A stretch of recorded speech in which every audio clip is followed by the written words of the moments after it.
Hello, everyone, and welcome back to the LFC transfer room. And it's been a day and a half. We've actually, or we could be close to actually signing a player. Genuinely, we're not drunk. We are actually close to signing a player. Mamardashvili has had his medical. From what we understand, everything has gone perfectly smooth.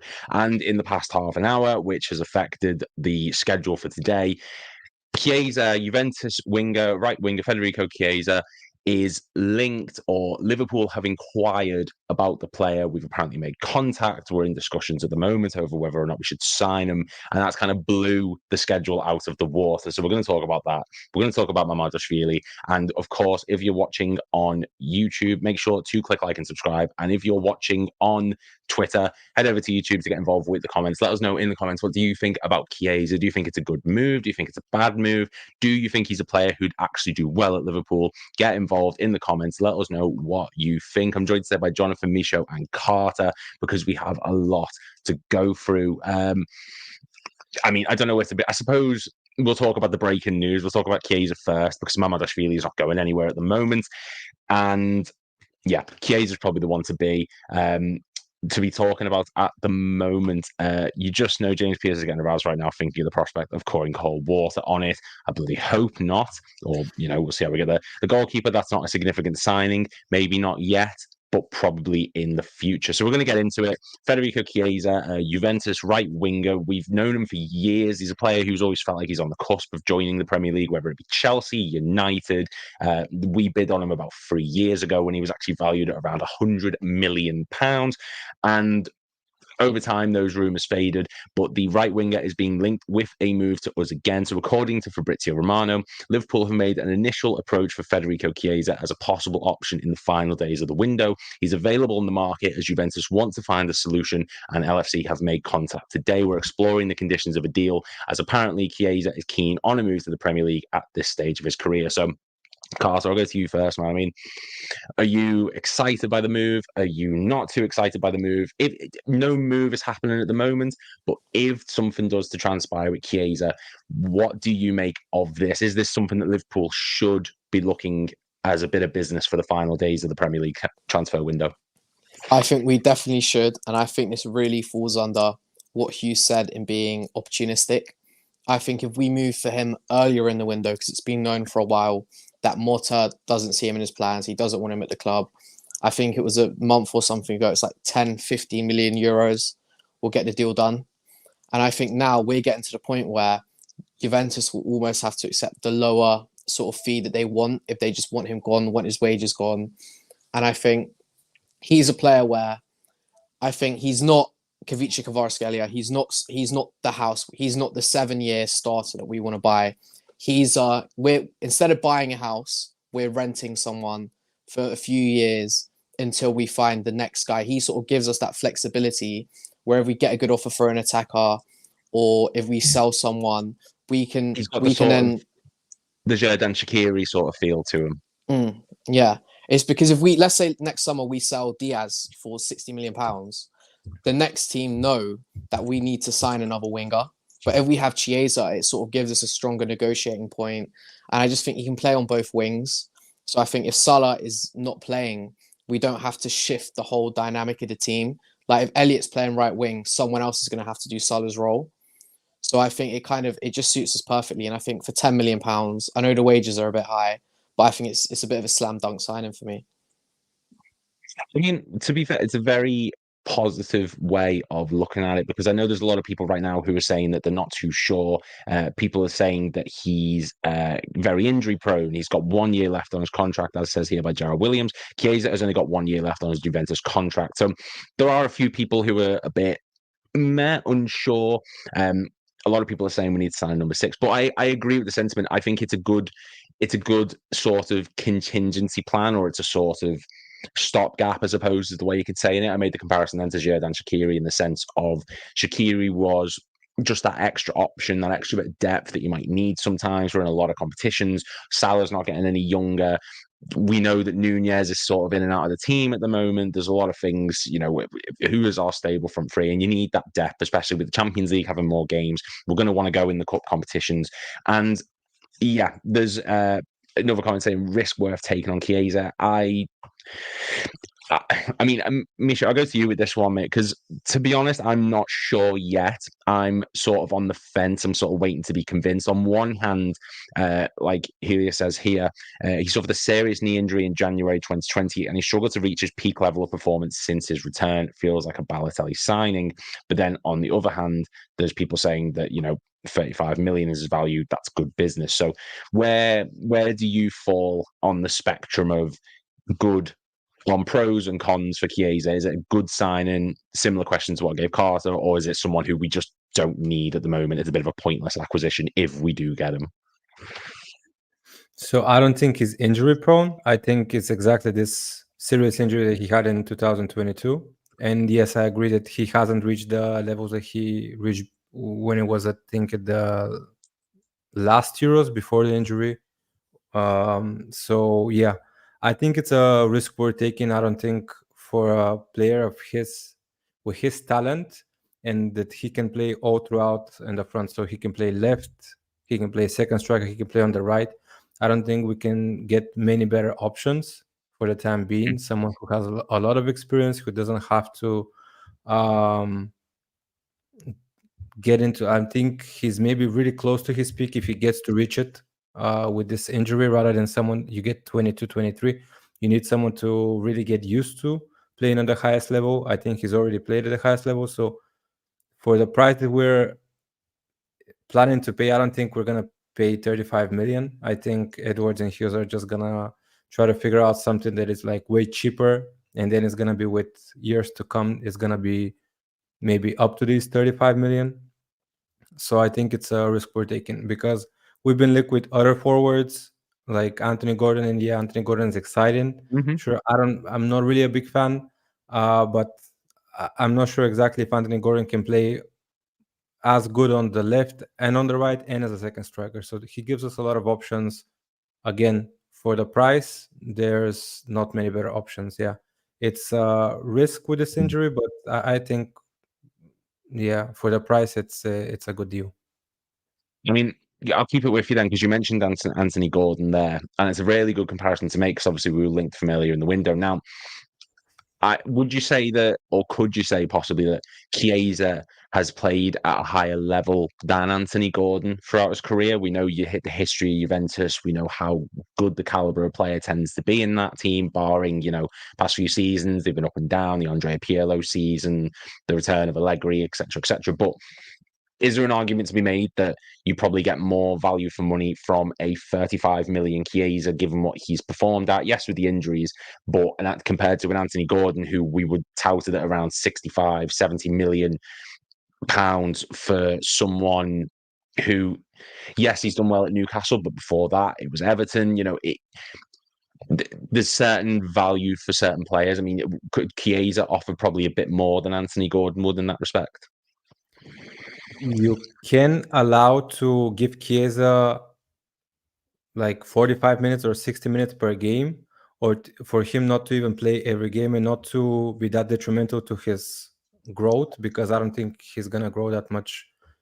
Like, he has like a few good seasons, whereas if you buy Anthony Gordon, you have to play him every game, because then he's gonna become stagnant. That's gonna slow down his development. So right now he is playing every game just because he's so crucial for Newcastle, but also for his own development. He has to play. So when you spend 70, 80 millions on a player, you don't want him to be on the bench like Nunes is right now, but Nunes just he's unlucky, not that good. But yeah, with Chiesa, I think you can afford to play him more in cup games, especially with Champions League. He has a Champions League experience.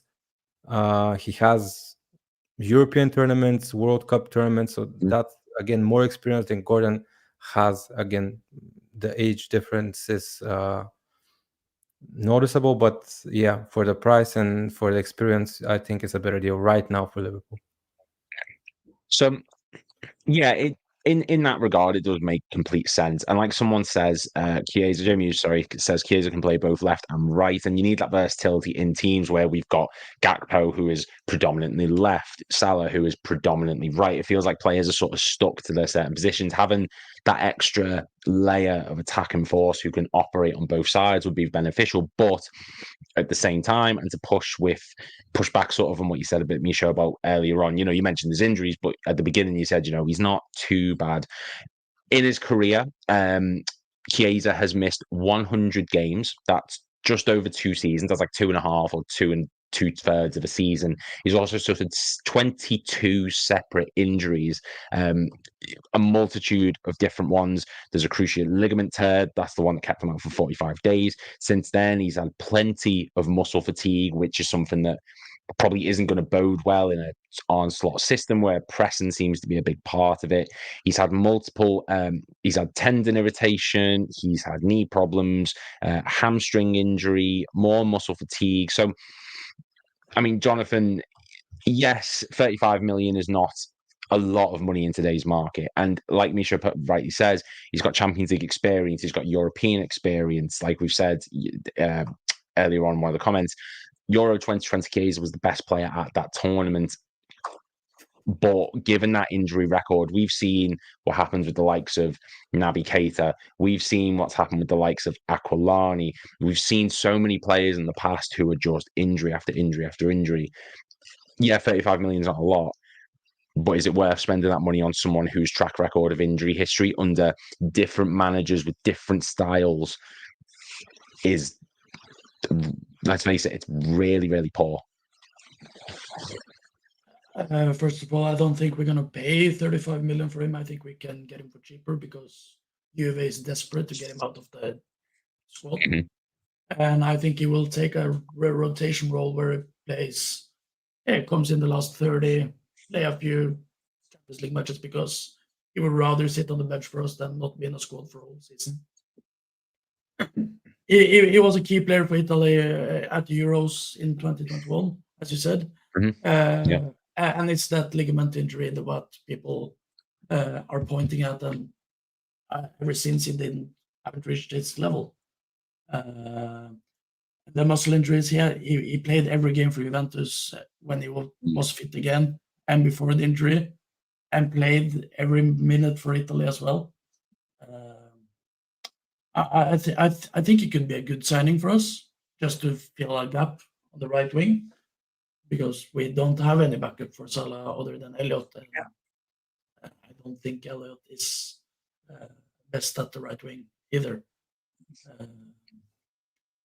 15 to 20 million straight up, and if they wanted 35, we can put that in add-ons or bonuses.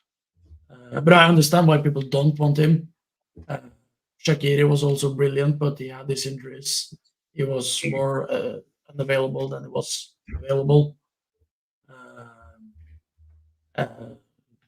But if we get him for 15, 20, it's a good, not a long-term signing, but for a season or 2, maybe 3, he will be good for us, I reckon. Yeah, he could do a job, and Never Give Up says he suits the system better than Darwin. I think possibly I'd argue the different positions, but yeah, you have got a point with it. He could possibly do that.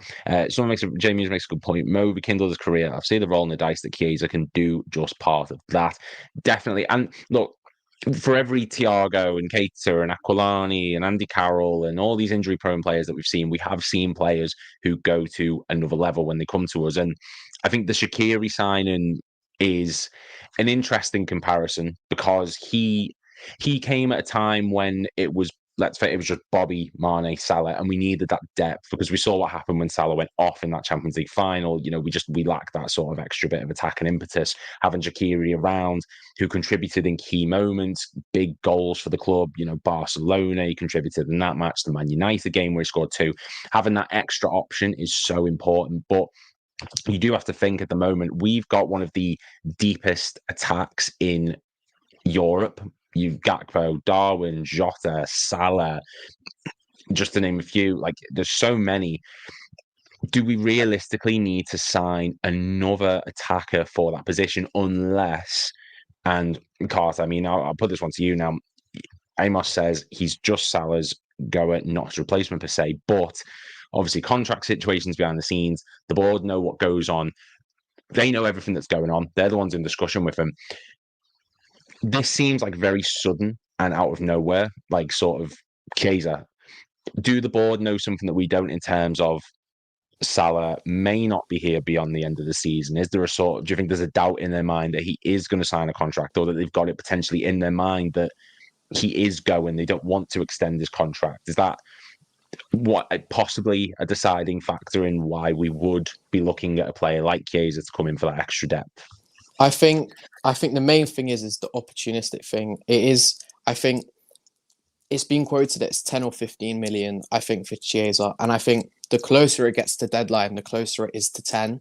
And I think no matter what, moving forward, if it's Salah or a new guy, there probably needs to be an understudy or a bit of depth, because Salah is getting older. And the more we just rely on him, the more he's going to probably have runs like he did at the end of last season, where he's rushed back from injuries and his performance dips.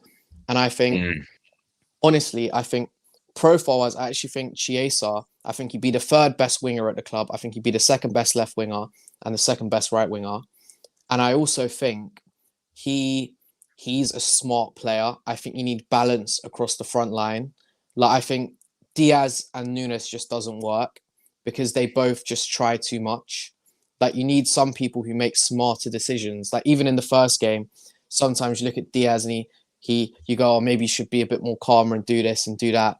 And I think he sort of enables us to play Nunes up top, because you have a bit more of a conservative, like, smarter player who gets his crosses in. Like, I think he's in the 99th percentile for crosses. He attempts a lot of dribbles. He completes a decent amount, not at the highest percent, but I think it's quite similar to Kvaratskhelia.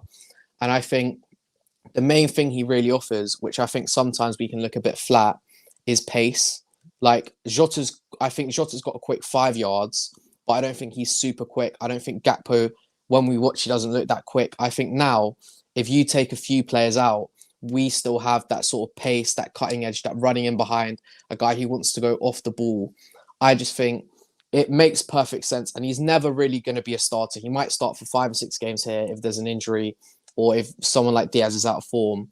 But I just think he just makes perfect sense. I know the injuries as well are an issue, but I think if you look at a lot of players, some players will play through constant issues and they'll never get reported on the transfer mark thing because they'll play for injections. But I think once you've had a big injury like that, if you have any little thing, they're going to be like, nope, you're not playing. Or as a player, you might go, oh, I don't want to do that again. Or you're going to be a bit more safe about it. So I think coming here, playing less minutes is only going to benefit him.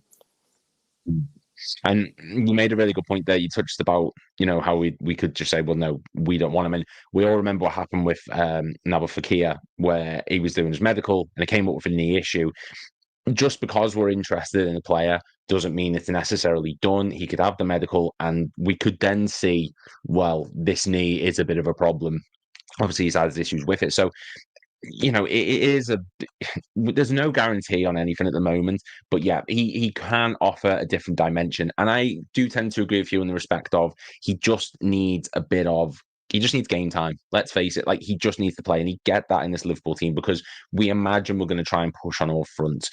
We're going to go through a bit of a transition season. While it started off really well against Ipswich and Brentford, we're yet to play the sort of bigger teams, so to speak, and we are probably going to have games which we lose, but we are going to try and push in all competitions, and you need depth for that because we've seen what happens when this team burns out. It burns out hard, and we need that extra depth, I think, at points.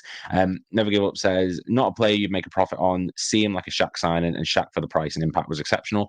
I think if you sign Chiesa on a 10 mil, 15 mil deal, there's profit to be made there because if there's one thing that this LFC regime is good at, it's getting value for player. If we can sell Van den Berg for a massive profit, Carvalho, Jordan Ives, Solanke, a Federico Chiesa coming in who is going to get game time, is going to perform well, you imagine you're going to make a profit off it. But we shouldn't be looking at selling, like, what does that say? Yeah, and if he performs, we can get a lot back on him as well if we don't pay 35. Yeah. Exactly. To be honest, it's a low pay risk. The wages might be a bit high, but I mean, Yeah, we'll just see how that gets on.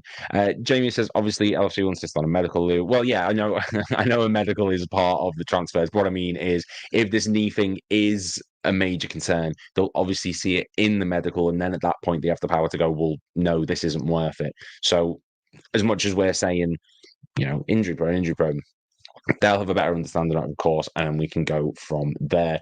I mean, Misha, like, I asked Carter then, like, obviously Salah, we don't know what's going on with the contract situation, et cetera, et cetera. But if he does come, is there a possibility that there's another player behind the scenes who could be potentially leaving, or someone who could be discussing maybe a move away? We haven't seen a lot of Darwin. Jota's been playing a bit more, been playing more in the middle. Like, what if this does happen? Do you think it will be based on anyone going out, or is this just purely plain and simple depth? We just need options.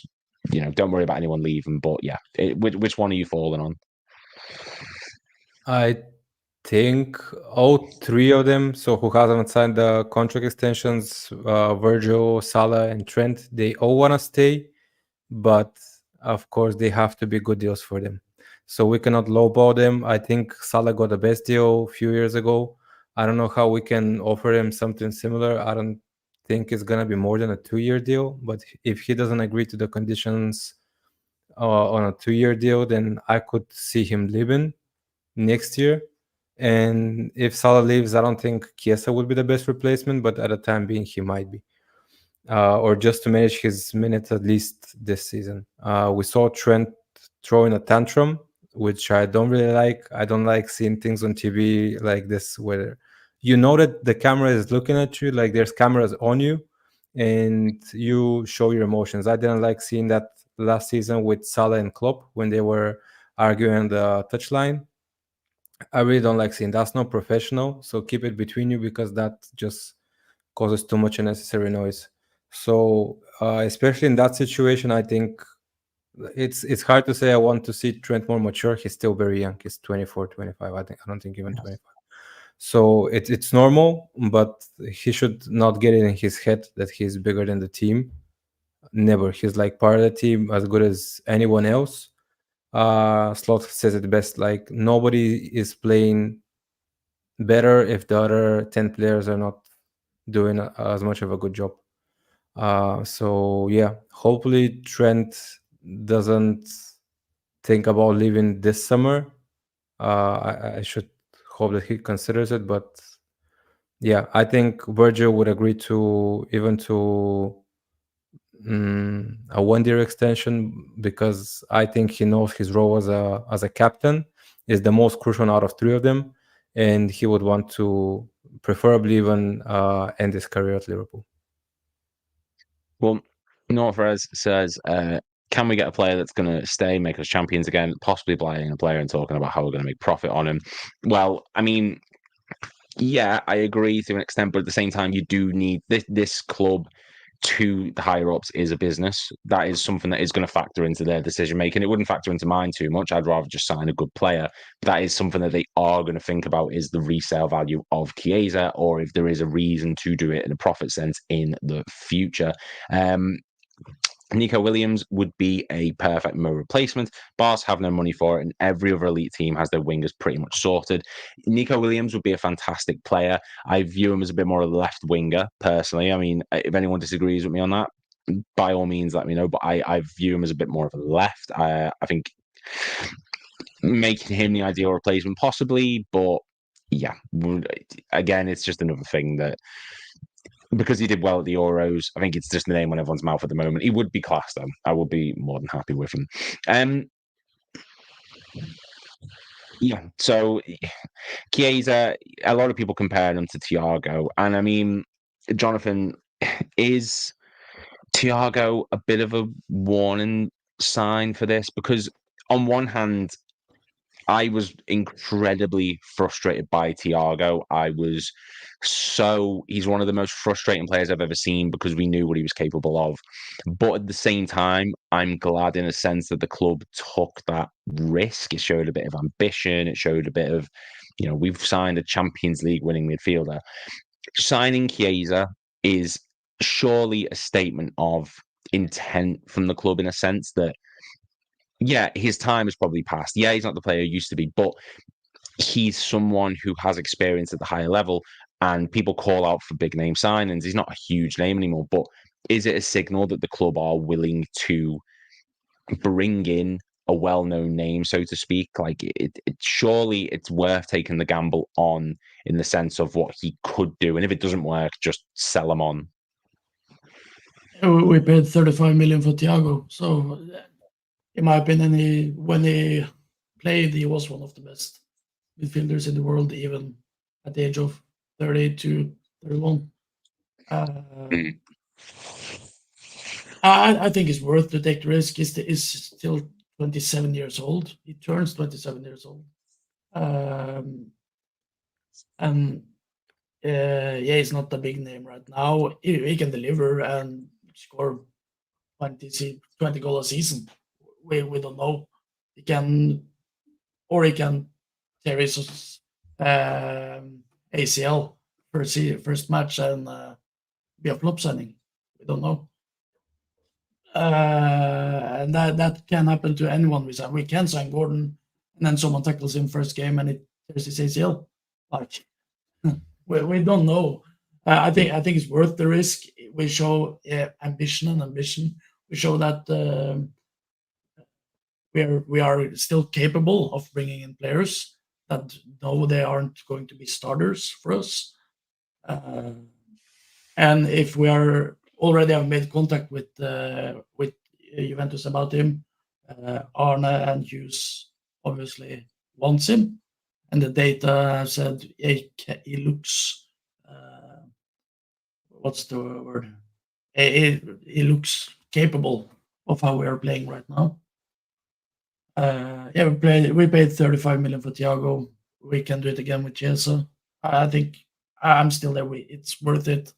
Rather pay that amount for him than 75 million for Gordon. That will demand starting in the squad with the likes of Gakpo and Diaz on the same position.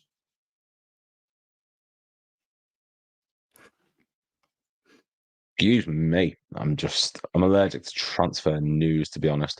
I think we could all go back and forth on this Chiesa deal all we want. There is no deal in place yet.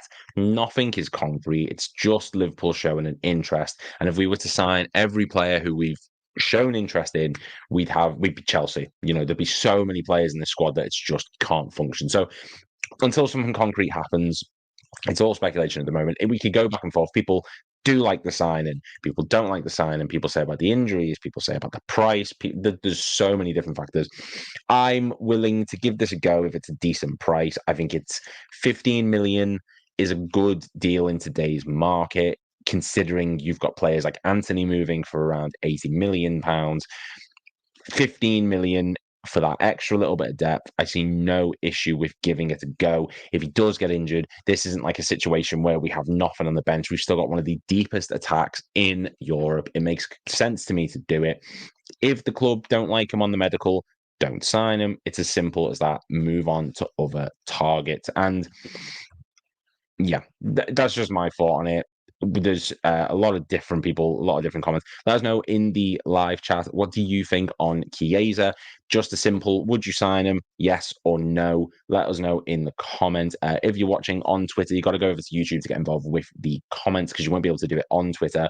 But while you're there as well, make sure to click like and subscribe. We're less than 200 away from 11,000. So yeah, try and help us out with that. Jamie says, good sum up. Thank you very much. I appreciate that. We're going to move on then to the second topic, because we were going to talk about Simikan from RB Leipzig. That was a player who we were linked with very early this morning, which I found while I was in work. But we're going to talk about the player who is going to be signing, or has had his medical at least, and that is Mamardashvili, the goalkeeper from Valencia. We are about to make our first signing. Now, there are a lot of people who are saying, poor signing. We need the number 6. We need a centre-back. We don't need a goalkeeper. We don't need a goalkeeper yet. And this is the big thing that I personally think Hughes and Edwards are all examining, and that is the future. And people may disagree with that it's a good bit of business. I would rather be proactive than reactive personally. I think Mamardashvili makes complete sense. You've got a Keane Kelleher, who is not long for this club, I don't think. I think many people expect them to leave this window. And then you've got an Alisson who is not getting any younger, although he has said he's going to be sticking around until his contract ends. Where have we heard that before, though? Let's be honest. We all remember Suarez in 2014 signing a new deal, and then off to Barca he goes. This makes complete sense to me. Carter, I'm going to give you the first crack at this. Giorgio Mamardashvili, what's your initial thought on the goalkeeper who was the highest of any goalkeeper save-wise in La Liga last season, even over Jan Oblak? What are you thinking on the Mamardashvili signing or close to signing? I think for me, I think Kelleher's good. I think he's good with the ball at his feet. Yeah. But I think the way the game is kind of going is you look at Arsenal with the size they have. You look at City becoming such a bigger, taller team. You look at Madrid sort of getting way bigger physically. And I think you need a goalkeeper who's going to make you very dominant on set pieces. I also think this kind of safeguards Van Dijk leaving a little bit. Because if you get a goalkeeper who's elite at claiming crosses, who's elite at commanding their area, the loss of someone like Van Dijk wouldn't be as big a thing. And I think I get the ball playing, and I've seen some sort of contrasting things about Valencia hasn't been great. When he played in Georgia and for the team before Valencia, I think it was supposed to be quite good. Obviously, that's a much lower level. And I just think as long as he's solid with the ball at his feet, I think the difference in the amount of goals he'll stop and the way he'll sort of intimidate attackers will be such a step up on Kelleher, because I think Kelleher's he's a good goalkeeper. I just don't think he's a Liverpool goalkeeper. And I know people are like, well, Alisson, you don't want him to leave. I've said this a few times. It reminds me of Courtois and Cech, who at one point, Cech, I never watched Schmeichel play. I'm too young. But there was probably a point where people like Cech might be the greatest goalkeeper to ever play in the Premier League. He was Chelsea's greatest ever goalkeeper, one of his greatest ever players. Courtois, obviously he played in sort of Champions League final or something maybe for Atletico Madrid, or he won the league or was in a very competitive team. He came in, and I think I saw an interview with Cech where he said his first season we both played a good amount of games, and then the second season that Courtois was playing, Cech was like, I need to leave. He's like, no, I'm not in the plans. So either Mamardashvili, he wins the battle, and we now have a goalkeeper who's better than a 32-year-old Alisson, or Alisson wins and Mamardashvili, he just has to wait his time, and either we sell him, because it's £35 million. Like, we'd easily, for a keeper of his profile, we'd easily make that back if it doesn't work out. But it just means we safeguard Alisson, because I think the worst thing we can end up in is a goalkeeper limbo. Like, if you look at Reina, and then you have all the sort of inconsistent goalkeepers. If you look at Chelsea, they had a good year of Mendy. It's been so inconsistent. Now signed 18 goalkeepers. Like, you look at United, obviously De Gea was there and then it ended up a bit badly and they never replaced him. I think this makes complete sense. I know people don't like it, but as you said, better to be reactive than proactive. And this is actually a position where we can sign someone for the future and loan them out. I wouldn't want to sign, like we did with Keita. We signed Keita, massive injury. Chelsea signing Kunku, massive injury. And then they come back and they don't seem to be the same player. Whereas a goalkeeper, if something happens, it's probably not the end of the world. Yeah, no, I completely agree. And look, no one is saying that the goalkeeper position is something that we particularly needed to strengthen. Absolutely not. But you look at today's market in terms of goalkeepers. Chelsea were signing Kepa, and yeah, I know Chelsea's a basket case, but Kepa Arrizabalaga for around 75 million pounds. Goalkeepers are not cheap. First team goalkeepers are not cheap. Mamardashvili is good enough to probably go to not a majority, but about half Premier League clubs, maybe if not more. You're signing a player of that quality for £25 million right now. And as you said, Kelleher, as good as he is, I consider him just more of a shot stopper. I think, no, and this isn't disrespect to anyone, I think he's closer to a sort of Mignolet type goalkeeper where he's not meant to be great on the ball. He's not meant to be physically imposed in the air, but he can save a shot. You can give Mignolet all the grief you want. He was capable of saving a shot. Kelleher is better, but that's what he's best at. Mamardashvili is very talented at what he does. We saw what he did for Georgia. We've seen what he's done at Valencia. We've seen clips now that everyone knows he's at the medical. Everyone's looking up his highlights like we did with Zubamendi. This makes complete sense in not only a club sense, with him being a backup keeper to Alisson when Alisson eventually leaves, but, and as much as we don't like to talk about it, and I will get flack for it in the comments, it makes sense from a business perspective for the club. Also, 25 million for someone who's only going to progress, or fingers crossed, going to progress, and is going to develop, and you then sell them for more money. It makes complete sense to me. I'm not saying sell him. I'm not saying buy him to sell him, but you have to consider these options, because you'll otherwise then end up like Man United, where you're spending copious amounts of money on players with no return investment on them later down the line, i.e. your Casemiros, your Varans, etc., etc. This makes complete sense to me. There's a lot of comments mentioning, of course, and we're just going to quickly step away from the Mamardashvili comments, Sven-Göran Eriksson, rest in peace to him. One of the most underappreciated managers, I think, possibly ever. A lot of people will give flack for the England job, but you look at that man's credentials and everything he did for the game itself. He's a true credit to football. So our condolences for everyone here to him and to his family. It's devastating, what's happened to him. But watched his documentary the other day. It was beautifully touching. The way he accepted everything towards the end, and his final messages are key to anyone. So yeah, rest in peace, Sven-Göran Eriksson. Thank you everyone who's put it in the comments as well. The man was a credit to football. Let's leave it at that, because nothing I can say or anyone else can say is going to really soften the blow to anyone who was a lover or supporter of him. Yeah, it is with that one. But yeah, I mean, Misho, the Mamardashvili deal, we touched on the business out there, and of course we touched on Kelleher as well. Now, I want to get your thoughts. Is, of the two, of Mamardashvili, of Keane Kelleher, of the two of them, which one would you rather be in possession of at the moment? If I said to you, look, Kelleher is committed to this club, Kelleher wants to stay at this club, he's happy to be the backup, but then you've got Mamardashvili as the other option, which one are you sticking with, or who's the one that you're putting more money on in terms of being the backup keeper for this great club? So, I mean, I haven't watched too much of Mamardashvili. Unfortunately, I cannot say I've watched too much of Kelleher because he doesn't get too much playtime for us. But I don't think Kelleher would ever be a world-class keeper. Like, I love the guy, sure. Like, he helped us a lot, especially last season with Alisson injury. But I think it was just the wrong time, the wrong place for him.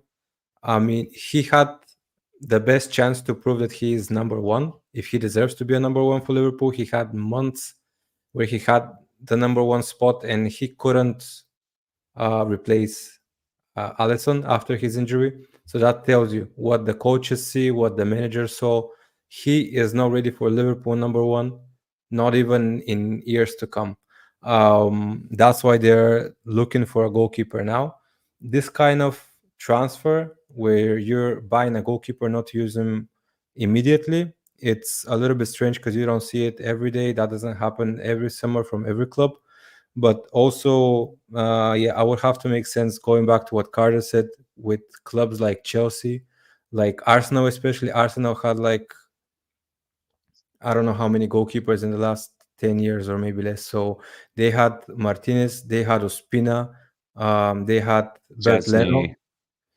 After Szczesny, they had Bert Leno. After that, then they tried with Ramsdale. Ramsdale didn't work. So let's see. They have Raya now. Let's see how long Raya's going to play for, because who's knows, maybe in 2 years, Arteta changes his mind or a new manager likes someone else. So in that case, that's the most difficult position to replace. And I understand where they're coming from. Obviously, they see something to be so aggressive to try to buy him all summer, to try to get a deal. I think that's the easiest part of this deal, buying Mamardashvili. Now the harder part is managing him. Not this season. This season he's on loan, but let's say what happens next season. Is he gonna be second choice? Is he meant to push Alisson for the first for the starting goalkeeper spot? Is he meant to push Alisson just to make him better? Because Alisson has not put a foot wrong. He's really good. Name me another goalkeeper that can assist and also score goals. There's no one. Alisson is still top 3 goalkeepers in the world. 2 years ago, maybe he was number 1. So Kelleher is just unlucky that he has Alisson in front of him, but also he had the best opportunity to show that he's better than him and to replace him as number 1. He won't be able to do that. I don't think so. And I think Mamardashvili's talent is undeniable, and I think that's what they're seeing, that like his ceiling is higher than Kelleher would ever be.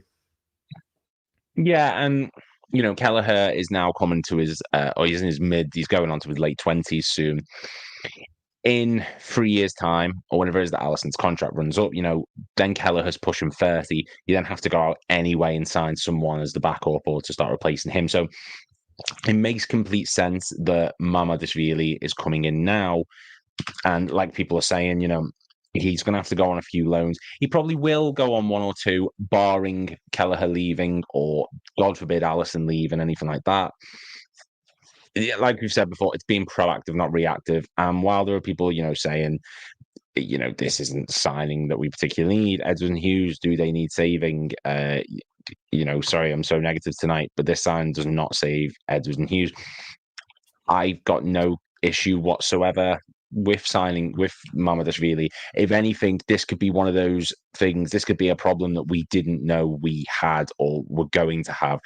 You look at the situation we find ourselves in now, where Salah is potentially leaving at the end of the season, Van Dijk is potentially leaving at the end of the season, and the big panic is, well, how do we replace them? Who comes in to take over from those 2 legends of the club? This is the situation you can find yourself in. Arsenal had it numerous times over the past few seasons or past few years before Arteta's made things stable, where players' contracts running out. Ozil, his contract was running out. Sanchez, contract running out. They found themselves in these situations where players they knew were leaving, but they weren't prepared to deal with it. This is fixing a problem which isn't there yet, but one day it will be, and it makes complete sense this is happening or looks set to be happening, according to all the latest updates. And Jonathan, I mean, I'll give you the sort of broad spectrum on this. We touched on his price at the moment, but it's a 6-year contract, doing close to a Chelsea there, won't lie. 30 million euros fixed fee, 5 million euros in easy add-ons. He'd be joining in 2025. Of course, he'd be going to Valencia on loan for the rest of the season, but there's also a 10% sell-on clause for Mamardashvili. And as we've seen with Dominic Solanke in recent weeks, that will benefit us. That makes complete sense to have. So with that in mind, taking out the pure price of him, good business, yes or no, in your opinion, as you did before, but what do you think he can offer to this team in terms of, do you think he'll be a ball-playing goalkeeper like that will get ingrained into him during Slot's tenure at the club? Or do you think this is just someone that's coming in to be a stable shot stopper who doesn't need to set the world on fire like Kelleher? What kind of skill set do you see him bringing to this club? I think he's closer to Alisson than what Kelleher is. And I think it's good business. I think we can get that amount of money for Kelleher next season. Easy. He's going to play this season. It's a lot of games. Kelleher will show himself. We can get 30 million next summer because realistically he's going to leave. And I think he can push Alisson for that starting spot next year. He looks confident. He's a big goalie, and under the Euros, of what I saw, he knew what he was doing. So I rate the signing. I think we will get the money back by selling Kelleher. We just have to wait and see, and Viva la Valencia in Spain.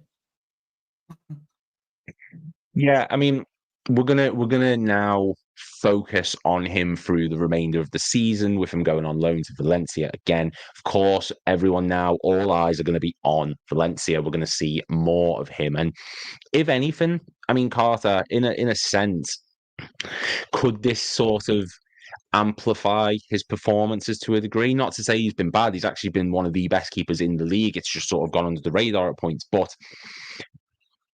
could we possibly see an even further improvement in his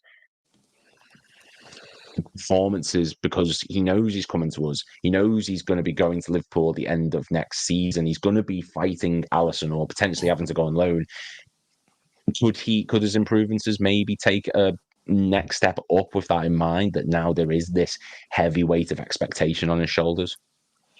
I think it's kind of, and this is going to sound a bit mad, I think for us lot, it's actually going to be hard for him to improve, because if we're just looking at like Twitter videos and we're seeing the stats, it's going to be difficult. I think it might be more like maturity is where he'll improve, because I think he had the most XG prevented in the Liga. I think he had about 10, which is similar to Alisson when we came 5th, and we were all over the place. So he's already the best at preventing goals in the Liga. And I think I've seen a video and it's like his sort of long distribution, counter-attack stuff is quite good. But I think for me, I really wanted him to go to Bournemouth, because I think Iraola, they're so ball playing at times, Bournemouth. That would have really let him attempt to do that. Because I think the ball playing, and Alisson sometimes, I think in the City games, he's not been very good with the ball at his feet. I think my kind of thing is, I agree with you in terms of it might go up, and we'll probably see what he's doing and his sort of global perception will improve, like he'll become more rated. But I was going to say, let's say next season he comes in, how much money would you consider to sell Alisson? If he has another really good season, if Saudi Arabia say £85 million for Alisson, would you sell him? If we have this guy who's continued his performance, do you not think if there was that much money and we maybe need to address other areas, do you not think that would be good? Or I kind of think 80, 90, 100, I'd maybe consider selling Alisson the following year, but I'd ideally have a year of both of them first. But yeah, I think he'll improve in ways this season, to answer your point.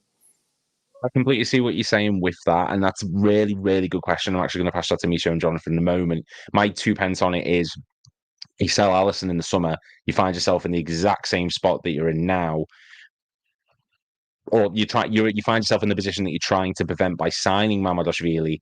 But the difference is, rather than having a goalkeeper who we know is tried and tested at the highest level, who is pound for pound probably the best keeper in the world, you've got Mamardashvili, who's come in, who for us as a team is unproven in the Premier League, and then we're going to have to go and sign someone else to be the backup for him, because you can't imagine Kelleher is going to want to stick around too much longer. So yes, I agree with what you're saying. I do completely agree that the 80 million for Alisson would be superb, but I'd rather keep Alisson. And in my personal opinion, I do see what you're saying.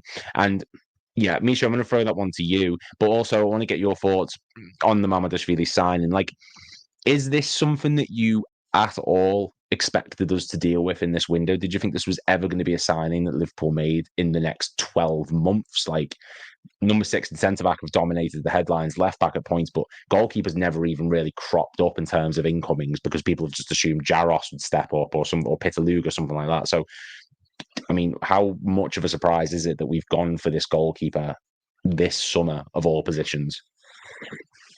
Oh yeah, it's a surprise. I don't think a lot of us expected it. You don't usually replace your goalkeeper when you know that I mean, Alisson hasn't slowed down. Beside that injury last season, he has. I already said it. He hasn't played a bad game. It's not like he's making constant mistakes or anything wrong with his psychology, with his confidence. He's still the same goalkeeper that he was. He hasn't slowed down with his age. I don't think his reflexes have gotten worse. We'll see how this season goes. So far, he hasn't been tested that much, beside that one shot yesterday.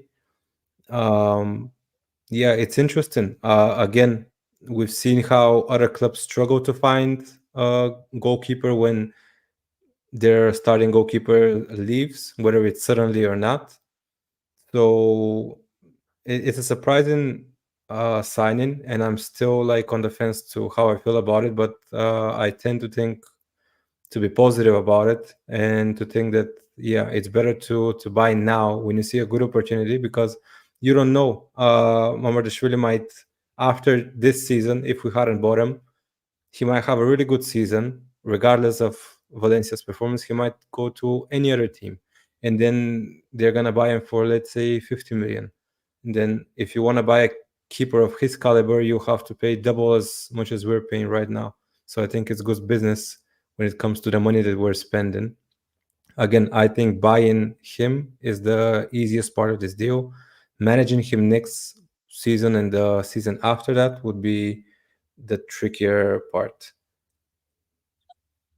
No, I agree. Like, he's clearly one for the future, and that will frustrate people, of course. But what can you do? There's a comment saying thoughts on the Chiesa links. If you go back to the beginning of this podcast episode, we do talk on Chiesa for about half an hour. It's the first thing we discussed, so go back and watch that. And at the moment, there are almost 10,000 people watching. So if all of you could do me a big favor, please, if I can actually click it, that would be fantastic. Please make sure to go click like and subscribe. If every single one of you do it, we'll be on near 20,000 subs. So make sure you go click it. If you're watching on Twitter, which I know a lot of you are, head over to YouTube. You can get involved with the comments. You can subscribe there. It helps out massively. Now, again, in the same sort of vein as Chiesa, this one is a two-sided argument. I see the benefits, but at the same time, I do see there are other positions on this pitch which we do need to strengthen. Number 6, left back could probably do with a bit more depth or improvement in some senses. Centre backs definitely going to need improvement as well. It's a very positive comment. We're going to win the league or the Champions League this season. Everyone who's crying needs to stop. Our team is still better than Arsenal's and can match City. Sure. Yeah. Yeah, to an extent, I do that. do agree. Of course. It's all based on course. form. Really, if like Luis Diaz started the season really well. His first 2 games are great. And I just saw a clip today from Liverpool that Luis Diaz scores for a 3rd season in a row in the first home game. But how long can he keep this form? Let's say the next 10 games. Can he imagine it for a whole season? It's really important when players go in form and out of form, because we are matching Arsenal for sure. We are better than Arsenal when it comes to talent of players, and we could match City. But again, City have this champions mentality. They know, I don't know, Pep knows how to push them exactly at the end. Something that Arsenal haven't figured out, and something that is up to Arne Slot to now figure out in his first season. How are you going to manage the players? How are you going to motivate them? And how are you get them to peak level exactly when it's the most important? So March, April, and May. Other than that, I agree. We are as good as them, as those 2 teams. Yeah. Jamie says, can we please discuss the Joe Gomez latest? Because during the stream, because everything's happening today for some reason, I schedule this and you all decide to throw breaking news at me and disrupt the flow of things. Thank you, people. I'm joking, of course, it's fine. It actually does help. Joe Gomez is expected to leave Liverpool before the transfer window shuts, with Crystal Palace leading the race for the defender. Crystal Palace is not a team that I was expecting to be involved in this. Obviously, they're selling Gahey to Newcastle. So you imagine if that is the latest news, Gahey is going to Newcastle. That's the only way you can sort of rationalise them going out and signing them. Of course, they've lost Anderson back to Fulham, so that could be another thing in their mind. But I mean, we've got like 6 minutes left, so we're going to just sort of quickly blow through this one. But Carter, we've touched on Joe Gomez plenty already through the summer. There's, is he good enough? Is he not good enough? What's his position? How much to get, etc., etc. What's his favourite cereal? But Joe Gomez is undeniably talented. We saw that last season. The depth is so important, and we saw him at left back, right back, CDM, centre back. Why would we consider selling him now when we already have a significant lack of depth at centre back, especially after losing Joel Matip and now Van den Beers left? Why would we consider this? I think there almost must be someone else sort of out there that we're looking for. Hopefully a left footer, he can sort of play the left area. But I think the difficult thing with Gomez is I think he's hit, this might be in the league, I think he's hit 2,000 league minutes once, the year we won the league. I think he's never hit that again. And I think he's got less league minutes than Bellingham had at 20 or 21 in his whole career. And I think for him, he kind of needs to go. And I actually think they might end up keeping Gehi. Maybe we make a move for Mark Gehi as well with this involved. But I think he really, honestly, he needs to go. Like, it's kind of the same with Kelleher. He's never really truly been a starter. And I think now you look at the Quansah thing, I think Quansah's good. I don't think he's as good as people think he is. But I think if you're trying to have control and win all your duels, I don't think you can have Gomez as centre-half. And I do think now it's got to the point where if Gomez was starting next to Van Dijk, you're not like he's Nat Phillips, but you are like, we're weaker. I think at fullback, he's all right. But I think at right back, there's no minutes there now because of how good Bradley and Trent are. And I think left back, it just messes up the whole dynamic of the team. Like, we need a left footer there to sort of overlap and underlap. So I just think his sort of minutes are going to disappear. And I think 28, 30 million, I think that's unbelievable to get for Joe Gomez, to be honest. So I think it sort of suits all parties involved. And if we get a good sort of getting well with Crystal Palace, who knows who we could sign, Eze, Decore, Gehi moving forwards, if we make a good deal with them. Yeah, Jamie says we'll miss Joe's versatility just like we miss Prime Millie, and I completely agree with that sentiment. We did miss James Milner as much as he isn't the top level. You miss players who are versatile, who can play a multitude of different positions, and Joe Gomez falls into that same bracket. Now, Misha Carter touched on what I agree with completely is the reason for this deal.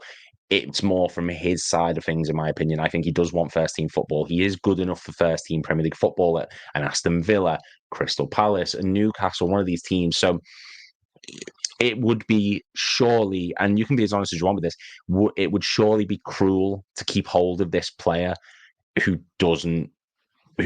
wants to move on and do what's best for his career. Or do you foresee the other side of it more so in terms of keeping hold of him for our own sort of selfish gains, so to speak?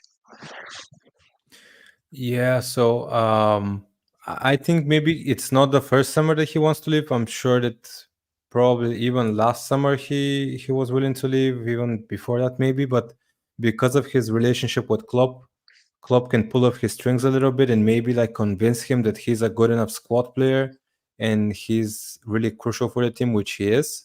And he was last season, especially with the injuries to Robertson and Simikan at the same time. But now Arne Slot doesn't have the relationship with him, so they can be fully professional without any sentimentals. And Gomez can be clear and open about his wishes. And I think Slot is left without a choice. I mean, you cannot really convince him now to stay and be a squad player. I think for us, Joe Gomez, I don't think, again, you have had an opportunity to step up and show that you're a starting center back or left back even, and you're not that level. He's really worked out. He's really good at as a depth player, as a squad player. We need him. But yeah, he surely deserves to be playing first team football. He has the talent for it. He is Premier League quality, just not top 3 club quality.